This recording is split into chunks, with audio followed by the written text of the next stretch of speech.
কবিতা লিখেছি। তোমরা পড়বে কি তা? মার কাছে গিয়ে খাতা মেলে ধরে ছোট্ট অক্ষর। রাগে চোখ মেলে মাতাকে বলে, মাথা কি খারাপ হলো? সাইফার সাপ না লিখে বরং অঙ্কের খাতাটা খুলো। মুখ ভার করে গুটি গুটি পায় মানুষের বাবার কবিতা লিখেছি। ও বাবা, তোমার দেখার সময় আছে?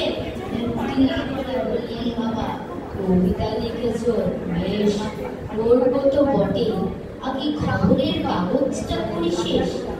অগত্যা গেল দিদির কাছে, ডাকলো সে, দিদি আই দেখ না কেমন ছবিটা এঁকেছি ছোট্ট এ কবিতায়। দিদির চোখ টিভির পর্দায় ঝলমলে বিষয় বলল, কবিতা তুমি লিখেছো? কবিতা না ওটা ছাই।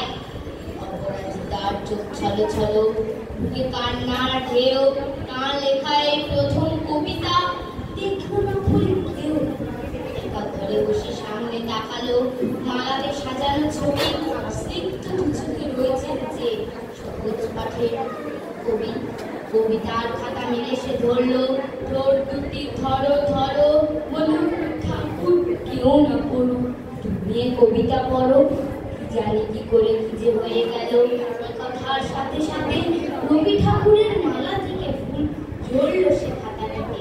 মনে হলো তার সামনে দাঁড়িয়ে রবীন্দ্রনাথ মাথার উপরে রাখতে